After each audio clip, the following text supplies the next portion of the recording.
बिहारमध्ये नितीश, मोदी आणि चिराग यांच्या एनडीएची सुनामी आलेली आहे। 243 जागांपैकी 203 जागा एनडीएने यावेळेला जिंकलेल्या आहेत। राजद आणि काँग्रेसचं गठबंधन हे अक्षरशः वाहून गेल्याचं चित्र आपल्याला यंदा बघायला मिळालं आणि बिहारच्या जनतेनं, विशेषतः बिहारमधल्या महिला मतदारांनी एनडीएच्या पारड्यामध्ये मतांचं भरभरून असं दान टाकलेलं आहे। एनडीएच्या विजयाची आणि महागठबंधनाच्या पराभवाची काही महत्त्वाची कारणं आहेत।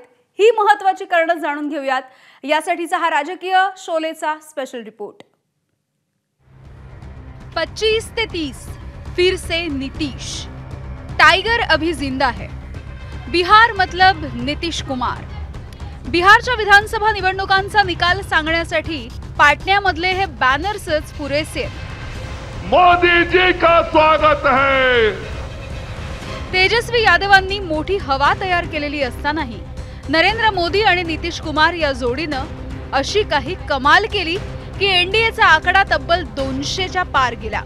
बिहार मधल्या एनडीएच्या या ऐतिहासिक विजयाची कारणं नेमकी काय आहेत पाहूयात। मोदी आणि नितीश कुमार या जोडीचा आश्वासक चेहरा, डबल इंजिन सरकारचा मुद्दा प्रभावी ठरलाय। भाजप आणि जेडीयूचं काटेकोर नियोजन, महिलांच्या खात्यामध्ये 10,000 रुपये, जवळपास 1.5 कोटी महिला या रोजगार योजनेच्या लाभार्थी ठरल्या। लाडकी बहीण योजनेची बिहारमध्ये हॅट्रिक झाली। महिला मतदारांच्या संख्येतही वाढ झाली आहे। पेन्शन आणि रोजगार कार्ड धारकांना डीबीटीची योजना, 125 युनिट मोफत वीज, जंगल राजची भीती घालण्यामध्ये यश, मित्रपक्षांना सोबत ठेवण्यात यश, चिराग आणि मांझी यांचं सोशल इंजिनिअरिंग, मोदी आणि शहांसह केंद्रीय मंत्री प्रचारात उतरले। भाजपच्या मुख्यमंत्र्यांच्या अनेक सभा पार पडल्या। दिल्लीच्या स्फोटाचा दुसऱ्या टप्प्यामध्ये परिणाम झाला का, असाही सवाल आहे। बिहारच्या जनतेने जातीच्या पलीकडे जाऊन विकासावर मतदान केलं। मला असं वाटतं की हे सगळ्यात मोठं यश एनडीएचं आमचं आहे। जदयूला माहिती आहे की आपली एकट्याची ताकद नाही, पण आपण सगळेजण मिळून एकत्र आलो तर बिहारचं चित्र बदलू शकतो।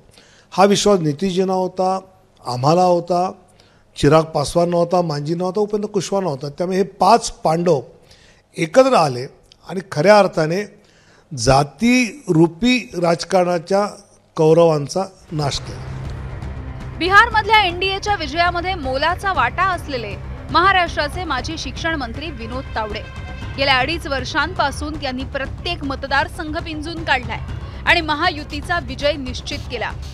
पण दुसरीकडे तेजस्वी यादवांनी देखील जवळपास 200 सभा आणि रॅली काढली। त्यांनी देखील चांगलाच माहोल तयार केला होता। मग नेमकं असं काय घडलं की महागठबंधनला विरोधी पक्ष नेतेपदही मिळणं कठीण झालंय? त्याची कारणं नेमकी काय, जाणून घेऊया। शेवटच्या दिवसापर्यंत जागा वाटपावरून घोळ झाला। काँग्रेस आणि राजदमध्ये जागा वाटपावरून तणाव निर्माण झाला। काँग्रेसनं मात्र या निवडणुकांमध्ये पार्ट टाइम प्रचाराची भूमिका बजावली। राहुल गांधींचा प्रचारही तुलनेनं कमी होता। काँग्रेसच्या अन्य मुख्यमंत्र्यांनी देखील प्रचारामध्ये गैरहजेरी लावली। तेजस्वी यादव यांनी एकाकी प्रचार केला। मुख्यमंत्री पदाचा चेहरा जाहीर करण्यामध्ये विलंब झाला। लालू प्रसाद यादव यांच्या घरामधला संघर्ष दिसला आणि तेजप्रताप यादव यांनी वेगळी चूल मांडली। तेजप्रताप यांनी तेजस्वी यादवांवरती भ्रष्टाचाराचे आरोपही केले। एनडीएच्या विरोधात निगेटिव्ह कॅम्पेन केली। नितीश कुमार यांच्या आजारपणावरून देखील त्यांनी प्रचार केला। तर मोदींच्या मातोश्रींचा एआय व्हिडिओ देखील समोर आला। स्थानिक मुद्द्यांच्या ऐवजी मतचोरीसारख्या मुद्द्यांना त्यांनी यंदाच्या वेळेला महत्त्व दिलं आणि आश्वासनपूर्तीचा रोड मॅप देण्यामध्ये महागठबंधनला अपयश आलं। खरं तर पराभवाच्या नंतर आत्मचिंतन करणं देखील गरजेचं आहे। मात्र काँग्रेस आणि आरजेडीच्या नेत्यांनी आजही मतचोरीच्याच मुद्द्यावरती भर दिला। कितने उम्मीदवारों को पैसे देते हैं, कितने पैसे बांटते हैं, कल्पना के बाहर की बात है, कल्पना के बाहर की बात है। और जिस प्रकार चुनाव आयोग इनका साथ दे रहा है, मूक दर्शक है। ये मेरा आरोप है इलेक्शन कमीशन पर कि जिस प्रकार का वो व्यवहार कर रहा है, नेता पति पर कोई बात कहते हैं तो वो जिस प्रकार जवाब देते हैं, हमें तो शर्म आती है कि इस देश के अंदर इतना बड़ा मुल्क है जिसकी डेमोक्रेसी तारीफ पूरी वर्ल्ड में होती है, वहाँ का इलेक्शन कमीशन इस प्रकार व्यवहार कर रहा है। बहुत दुर्भाग्यपूर्ण है और कंडेम करने लायक है।